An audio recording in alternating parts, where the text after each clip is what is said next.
Hey everybody, welcome back to A Few Minutes with Mark. Before we get going again, please, if you like what I'm doing, go down at the bottom and hit the like button. It's the likes that bring in the audience. And subscribe to the channel, and then you can go ahead and get this every day. I want to talk to you today about envy, truth, lies, how that works in our lives. And I'm going to use today's gospel. It was Luke 11:14 through 23 that comes to mind. And I'm not going to read the gospel to you today. You go read it.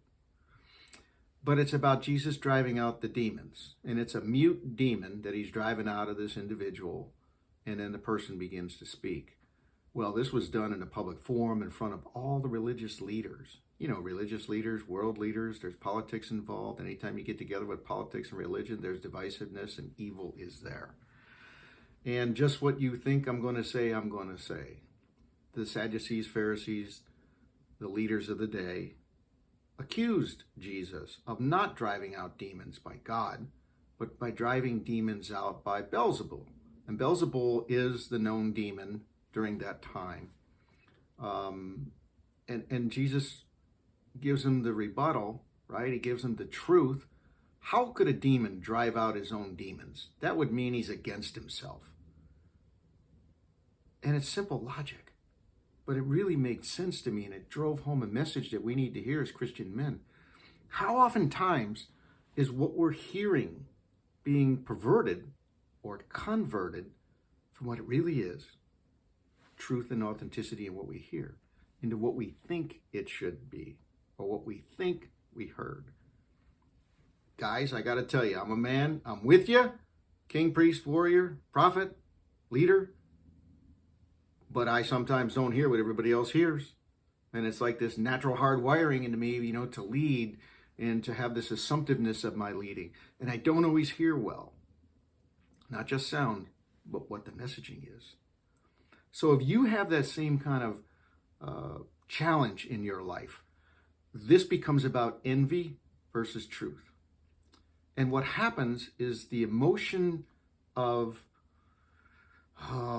envy takes over. This is what happened to the Pharisees and Sadducees. Their envy took over because they're not driving out demons. They can't do that. So they took it as, if I can't do it, he can't do it. This isn't divine. This is just a person, and he must be doing it through the demons. Well, when envy grabs hold of us, it takes away our common sense. And once our common sense and reasoning gets out of the way, reasoning of truth gets out of the way, man, we'll believe anything. And it's just subtle. Okay, it's just one of these short, little, subtle things, envy. And this was an example in this gospel reading, this story about envy. Other people who were supposed to be holy and supposed to have all of these spiritual gifts and powers had none. They were posers. And so envy took over. The truth left the house, and lies began to be cast out in dispersions against Jesus. Think about that. Have you and I ever done that? Have we ever cast dispersions against people, judged them because of our own envy? Somebody has something we don't have, somebody does something we don't do, and we kind of get envious about it, and we might even say, I wish I had that, or, oh, they got lucky. They didn't work hard and be at the right place at the right time, and everything fit. It's called opportunity and preparedness. No, they didn't do that. They just got lucky. Maybe someone has called you lucky. And that's probably their envy talking, which really eliminates all common sense in a person. So when Jesus answers them, this is the only thing I'm going to read to you as a quote. When Jesus answers them, okay, in their accusations, this is what he says. Every kingdom divided against itself will be laid waste, and house will fall against house. It can't be that you can be against yourself. You'll fall in utter destruction. So when your envy kicks in, or your pride even kicks in, be the first one to catch it and cast it out. Take captive the thought and cast it out. Okay? Want to hear that again? It's the remedy. Take captive that thought and cast it out. We have 2 ears, 2 eyes, and 1 mouth. right? We're supposed to be looking and listening long before we're speaking. So that's how I have adapted my life. I try to be quiet, if you can imagine that, a little bit longer. Hey, I hope you like what I'm talking about here. Go share it with somebody. Share this Christian Men's Leadership channel with somebody else.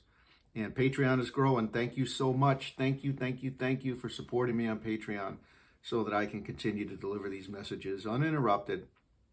And I'm very thankful for that. And I'm posting more and more videos and more things up there as we go. So scroll down and hit the like button, okay? Give me a like and subscribe to this channel. God bless you. I hope you're doing well, and I want you to remember to be real, be strong, be not afraid, and be a man. God bless you on your journey. Scroll down, give me a call, set up a calendar time if you ever need to talk. Talk to you soon. God bless you. I look forward to meeting you.